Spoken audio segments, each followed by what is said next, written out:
All right, so welcome to today's episode of the Creative Lens. My name's Ryan. We've got Wade over there that you guys can't see, but just up on a screen. And we're going to chat about long-term productivity and staying in the game when things just start to encroach on your creative workflow as a creative. Because one thing we've just been talking about when we've come on air to do this week's episode, Wade, is pretty much we both have our long-term goals, but there's points in our lives where things just gets busy. We need to adjust. So 100%. It's crazy because it can be very easy to have the blinders on when you're working and get caught up in what you're doing and what things are landing right in front of you. And it's sort of important that if you don't actually step back and assess what's important and what you actually need to be aiming towards, then you can just end up on that hamster wheel doing a bunch of things, and then you realize you've just wasted a whole bunch of time. And on top of that, if you have too many things circulating in your system, even if you don't do them, they just kind of wear your brain out, and you feel like you're getting nowhere because in the grand scheme of things, sometimes you are getting nowhere. Or maybe not nowhere, but you're getting you're going in a direction where you don't necessarily want to go, which is, I think, the big thing that we're going to dig into today. But would you like to lead off, Wade, with maybe what we've spoken about or we're going to speak about today with your own experiences with this one? Yeah, 100%. So Ryan and I just organically, before we were talking about starting this, there was some issues. I personally was just falling behind a little bit. And although I'd taken some steps and was improving, being able to actually talk to someone with a similar mindset, sometimes you get some clarity because they just step in with that. For one, talking to Ryan, he's not distracted by my issues and the things that are distracting me, and it's able to bring some clarity. So for one, if you have someone to talk to, that's a really good thing. But just the idea that sometimes life gets in the way and you find that you've overbooked yourself, you're not really getting enough done, you're not looking after yourself as well as you'd hope to. So being able to actually assess, okay, where am I actually going? What is important? Okay, I've realized there's a bunch of things I don't need to be doing. There's some things I can do to protect myself against those unnecessary things.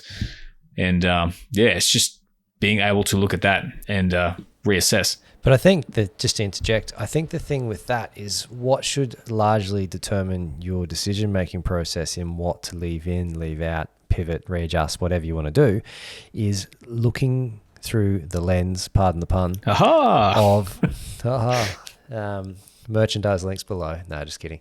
But looking through the lens rather of your long-term goals with that, because ultimately having long-term goals in places that we all want to work towards is obviously going to have a huge impact on the actions that we take today, tomorrow, next week.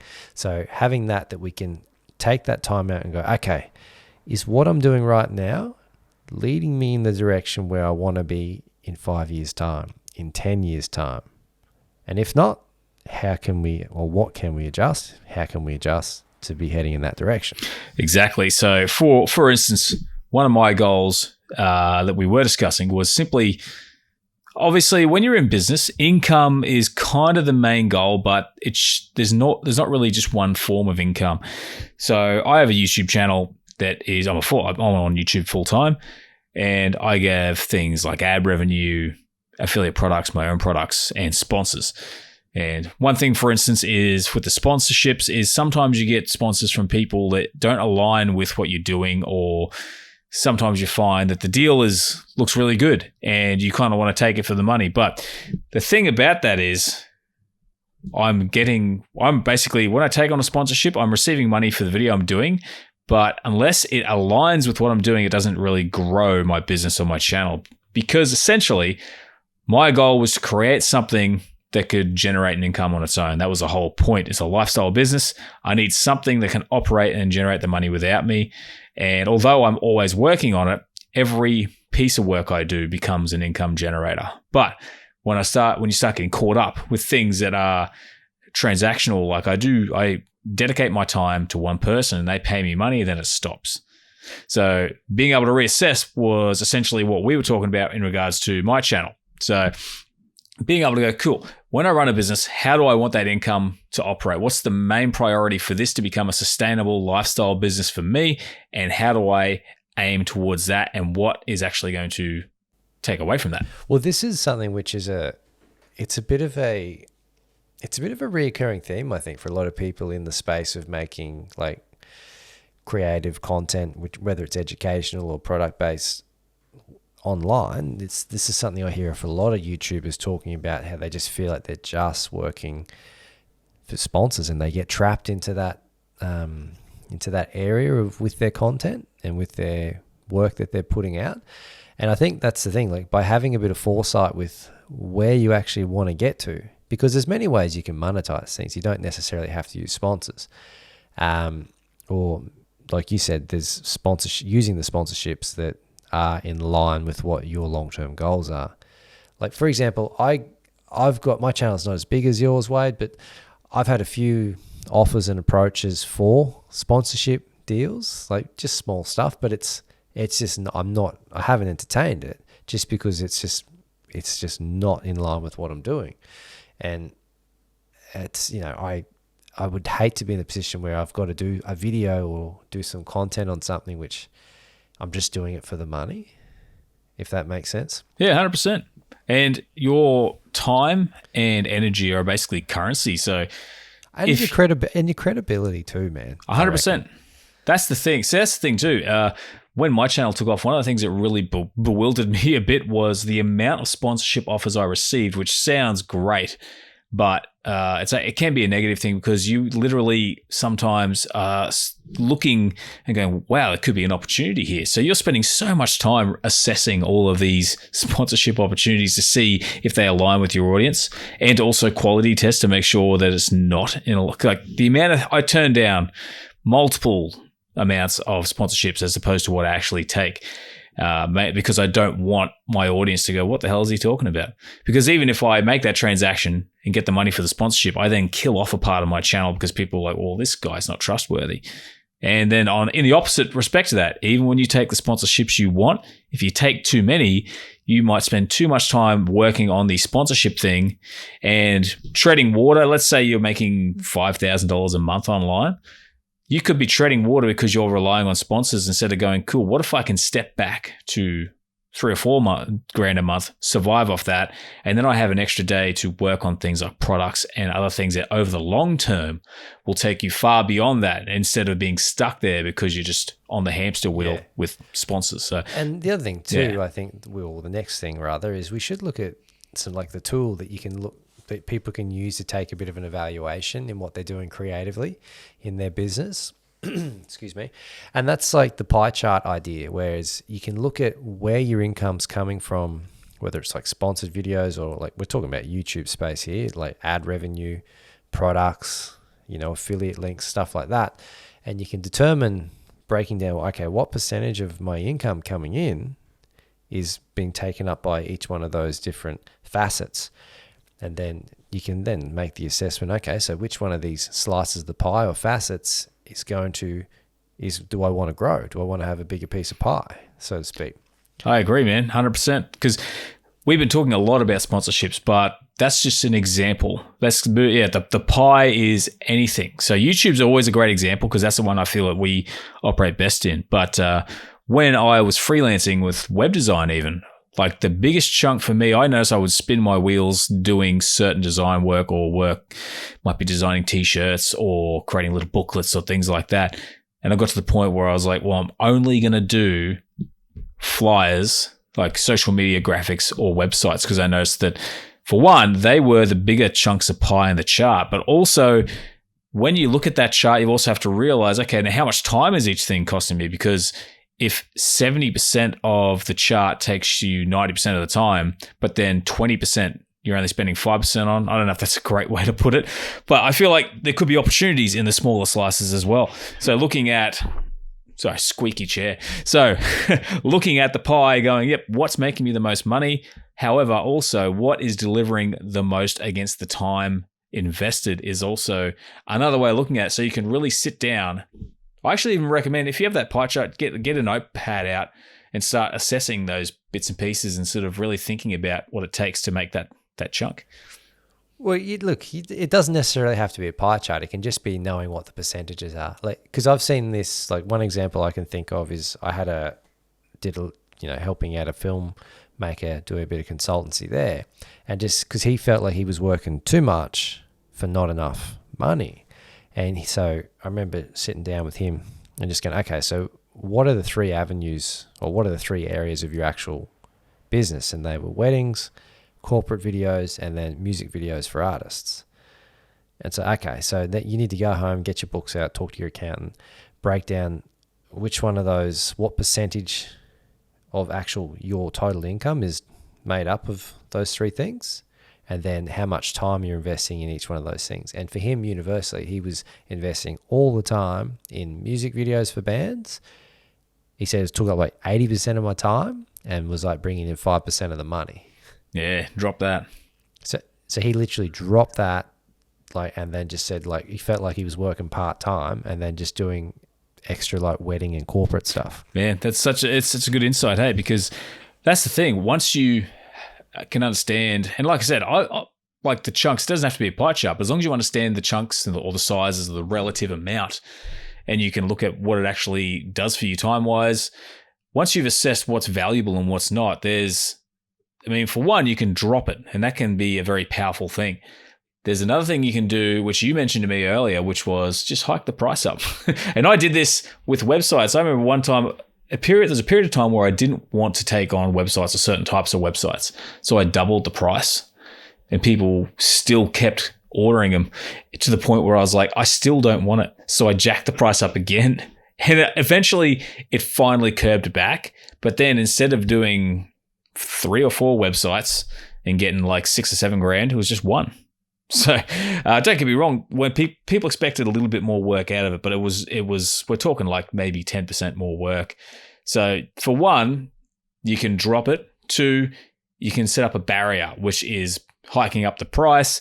But 3, also, if you look at your processes and realize, well, why is it taking me so long? That should only be a short thing to do. Maybe you could also improve your processes around that particular chunk as well. Yeah, and that's sort of very much in line with thinking through the 80-20 principle or the Pareto principle.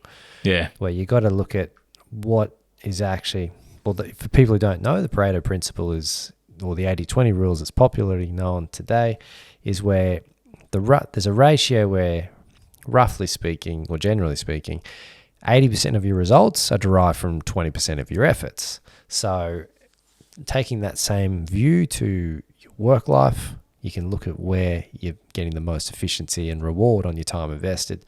But you were talking, like what you said there about what to drop is very important, because there's times where you get sick, you've got a family. There's times where you just get swamped. Like I'm in a process, like I'm getting married in a few months. Like things are getting, like I've got multiple things on the go, many plates spinning. Like there's times where you just have to go, okay, my time is getting taken up by other commitments, like whether personal, professional, or whatever. And you just have to readjust. And I think let's talk about just figuring out how to drop things or restructure so you can stay productive long-term when things happen like this. Yeah, that's a great idea. And also in regard to that, so sort of leading down the path a little bit, because we were talking beforehand that so I, for one, having a margin of error is always a big thing. I'm sort of leading to what we were talking about here. I'd always have a good few weeks of videos up my sleeve for YouTube, but I've also, like you, I've got stuff going on. I've got kids and they were getting very sick. Little kids come and I have to keep them at home at school, which was affecting my productivity. And I personally was backed up against a wall where I was creating videos and publishing them after I just finished creating them. That's my life. Yeah, that's it. Yeah. Whereas now I'm starting to go, how do I climb back up to where I can have a few up my sleeve? And it's not that it's always weeks old. Sometimes you want to pump out a quick video, but you can always just shift the schedule back and you're still ahead. So for me, I know that I literally went through and I looked at all the jobs I had in my system and I realized, oh, okay, that one's actually just a waste of time.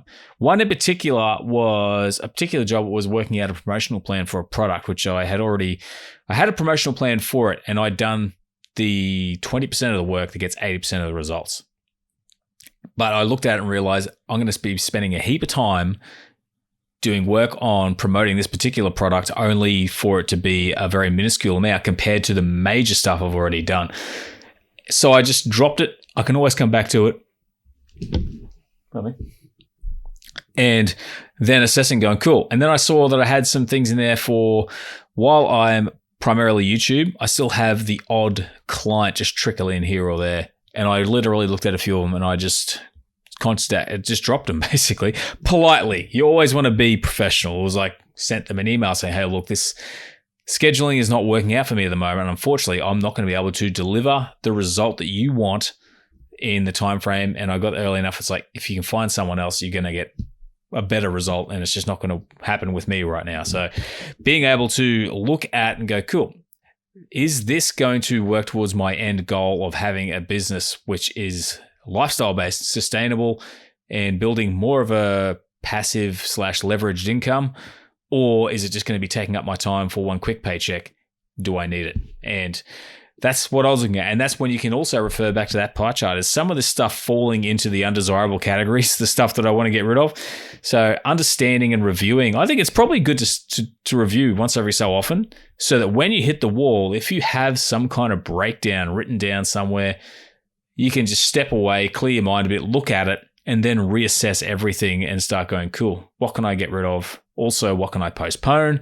What's the most urgent? What's the most valuable? And prioritize around those things. Yeah, because the thing is too, I think people who aren't creative, excuse me, don't necessarily understand is that being creative with something, whether it's making music or art, or even if it's as a hobby, it's very taxing. It's very taxing mentally to be able to do it. So to be able to do your best work as a creative, you have to manage those things around you. So your processing power of your brain just isn't getting eaten up by things that aren't necessary. But the other thing too, because like you're talking about the workflow with your creative output, particularly when it's business based, is like I've always just gone hand to mouth with videos. I've very rarely been in a position like you where I'm like month or 2 months ahead of what I'm posting. And it's a when you're going through that cycle every week of like conception, like production, finished, post, go again. It's very sort of it has a certain intensity about it. It can be taxing, and I think the thing is that because all the stuff with like you want to grow a channel, you want to do this, people need to hear. And it's very important that if you don't get a video out this week, the world's not going to end. It's not going to kill your channel. You're going to be fine. Like, I need to hear that personally. Yeah, but like there's this, like for example, I had one of those weeks this week. Like stuff just pops up and like you literally just cannot get the hours in. What you're working on isn't going to happen beforehand. Like you can't reschedule it down to like a 5-minute video. You can't reformat it. It's just like, I just have to come back to this next week. Like, and that's fine. The world's not going to end. I'm okay. And I think because this comes back to long-term productivity, don't kill yourself trying to wipe yourself out to keep up on the hamster wheel, the treadmill. You got to look at this over a period of like years, 5 years, potentially 10 years. And having your goals are going to be, okay, if I miss a week or I miss a couple of days here, obviously you don't want it to be a regular thing, but am I still going to be heading in the same direction, roughly where I want to be in 10 years' time? And I think having that long-term approach just allows you to live your life without getting caught up in the hamster wheel of just those creative deadlines and pushing stuff out. I'd just like to say too that one of the really cool things about that is, like, I know that definitely if I miss a video 1 week, I am going to have a small dip in views on my channel, which could mean a small dip in income.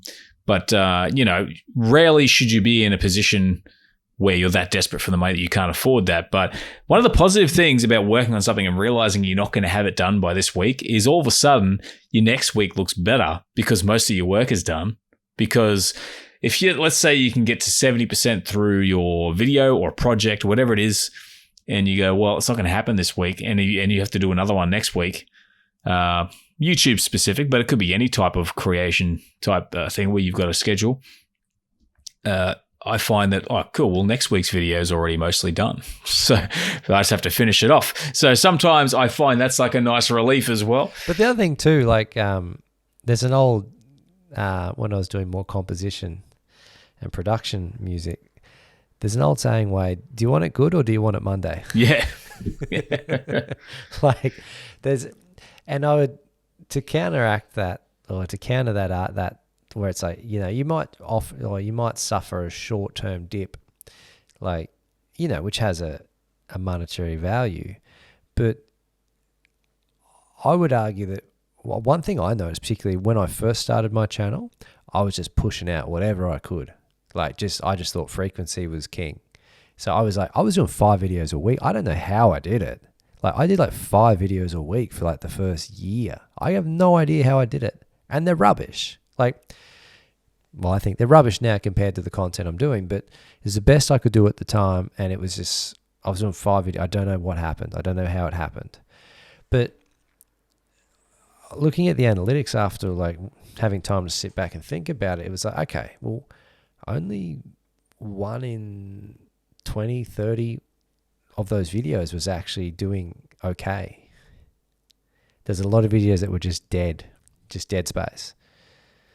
And then I went, okay, well, maybe if I just put more effort, I'm only going to do 1 video a week, but I'm going to put all the effort into making that video as good as possible. And then all of a sudden my hit ratio went from like 19% on a video actually getting X amount of views up to like 60%, 70%.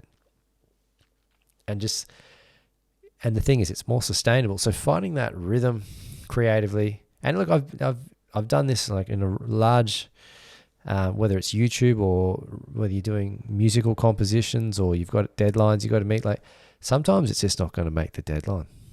And and even if they're self-imposed deadlines, like if doing work of a certain quality is important to you, like you've just got to be comfortable sometimes just going, I'm just not fit. This just isn't happening at the moment. Like, even though you're putting the work in, you're turning up every day, it's just like, this just isn't where it needs to be. And just being okay with that. Yeah. I can give you one example, which takes me even back to my blogging days. When with my current channel, especially because I cover a lot of sort of like software and tools and stuff that sometimes they pump out an update. And back when I was right on the pulse and I wasn't as busy as I am now, for a number of reasons, I won't go into them because it's not really interesting. But I used to be able to go, wow, this new feature popped out, and I could make a video on it straight away. Now I've gotten to the point where the feature comes out, I look at it, and I go, well, I'm just going to leave it. And for one example, is that for one, what I'm trying to say, but I'll sort of going to bounce around a little bit. Working in a news-based content source is so difficult because you always want to be the first one to have that out. So, and that's just such a taxing thing. Like having a news-based blog, I used to do that a little bit for a while, and it's just like every day something happens and you like drop everything. I've got to put an article out about this latest thing, as opposed to thinking, all right, what's evergreen? And going, what can I then incorporate that into? So it's instead of the new feature coming out, if I can jump on it, I will, because it's like, well, people might want my 2 cents on it. But generally speaking, now I'll look at it and go, well, how can I deliver a higher quality version of what that is? So a little while ago, a feature came out and it was all the buzz on YouTube for what I was discussing. I left it for like 3 weeks because I was busy, produced the video, and it didn't take off when I produced it, but I went more in depth on it because I was able to really sit with it, because I was like, well, now it's not urgent. What else is possible? What can I assess with it? So I do that, I publish it, and it's actually now starting to perform really well in search, despite the fact my audience, my actual subscribers, probably looked at it and went, well, I've already seen that update. And you never know, they might bounce back to it at some point. So being able to go, well, instead of it being like a flash pan type thing, how can I make it last longer? How can I make it more sort of like higher quality and something with a bit more impact? Yeah, I think that's a good approach to have, man. Because I think, look, it depends. If what you're doing creatively is content, like sheer amount of content based, then obviously the quality and depth of what you're doing is going to suffer. But that's not for me. I couldn't imagine being a journalist where it's just like, got to get a headline out. Like, that's not lifestyle based. It's because instead of being proactive, you're being reactive. Yeah, you literally just change. Even when I did, sorry, I didn't mean to cut. No, you're right. My brain is just running. I'm just like million miles an hour, so I'm like just talking over people. I do that sometimes. But when I was freelancing with websites, I remember when I was busy, I was like, just get in, make the next website, get in, make the next website, until one day, and I knew all along, and I eventually did it. What could I template? Sure, I can't template the design completely. However, I can create various sort of very uniform versions of a layout for the contact page, the home page, all the plugins I tend to use. Like, I actually templated a whole bunch of processes. So that way I fell behind a bit doing it, but then I sped ahead, because instead of spending an hour and a half to 2 hours on that one thing for every single website, now I was spending half an hour because it was templated, and therefore saving an hour and a half for each website I was doing, because I took the time one day to sit down and set up a templated process for it. So obviously, this isn't necessarily a little bit off topic. I'm going to talk back over the top of you, Wade. I'm going to talk back over the top of you. Oh, how dare you! That's it. I'm out of here. Headphones coming off. No. Yeah, bang. Slam the door. Do you want to have one of those podcasts where we both just talk at the same time? Yeah. Like, I don't know. It sounds like a political, like one of those. I'll shut up now.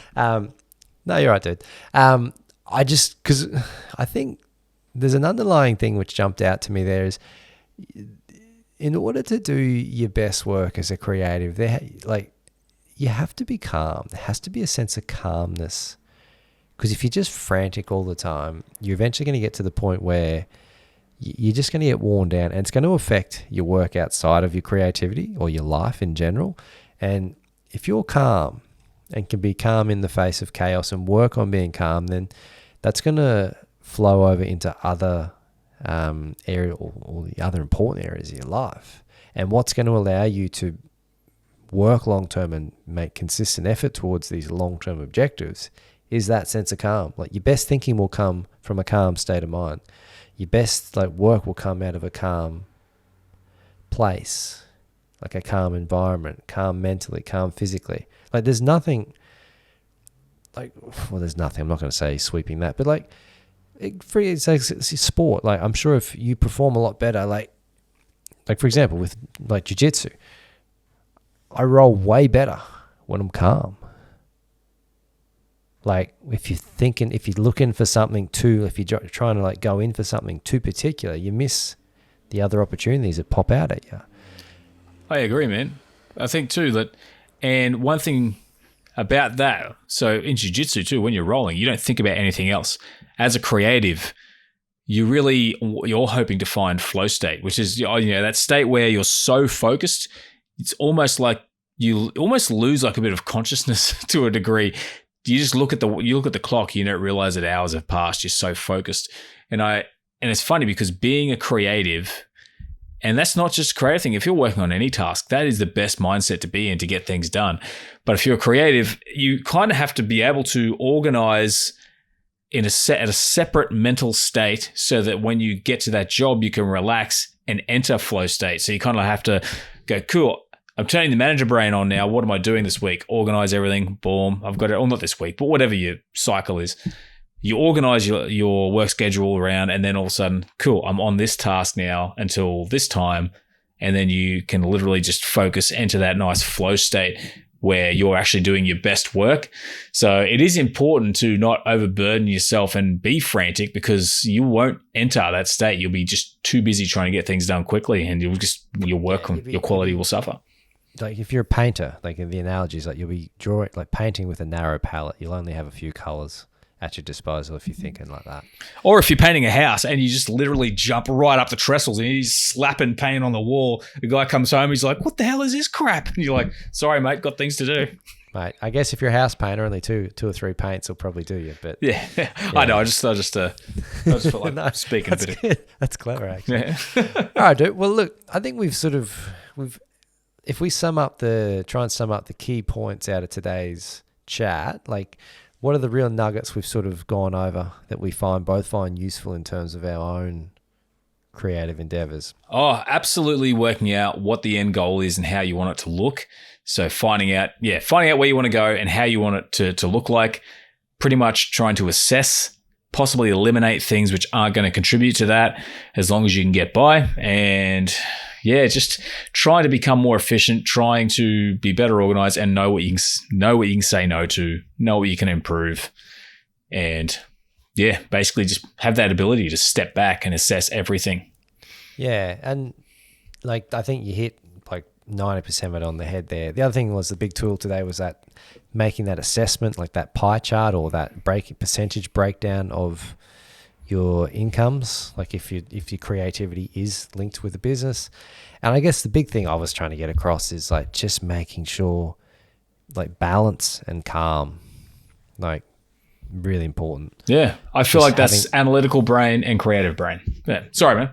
No, that's a good way to think about it. Yeah. So look, I think just from my end, this podcast has sounded like I've had 3 cups of coffee, which is true before we started it. So it feels like it's been a bit quicker than the other ones we've done. I think we've it's definitely, we've been able to get right to the heart of it. I think that's good. That's good. The fact that we were just talking about it beforehand and had some real life examples that we were able to literally just go, hey, we were just talking about this. Big deal. And I think that's a big thing. Like whenever I was like in a recording studio working, man, the big thing was what the environment people came into the studio with that day. Like you run with that. Like if someone's like got something where it's just like it doesn't go with how they're feeling, like if it's like a sad song and they're feeling really upbeat or they come in feeling like shit, it's like, all right, man, we got to lean into this. So I think that's good. Like we've done that today. It's been awesome. It's been a lot of fun. All right, dude, where can people find you, young Wade? All right, so I'm on YouTube, Instagram, X, who used to be called Twitter for the boomers out there. No. So X, Facebook, Instagram, YouTube. Look for Creator Impact, and you'll find me. What about you, Ryan? Where can they find you? People can find me and my wares, which is my YouTube channel, HPM Guitar, which is at HPM Guitar on YouTube for everything guitar related, tutorials and courses. Also, just a website for that is www.hpmguitar.com. Then you're not going to tell them about your OnlyFans? I need to start one up, but no, not yet. That's under that'll be Creative Lens OnlyFans. Unrestricted access. Yeah. All right, man. All right, dude. All right, man. Let's wrap it up there. I'll see you later, Ray. Cheers. Bye-bye. Bye.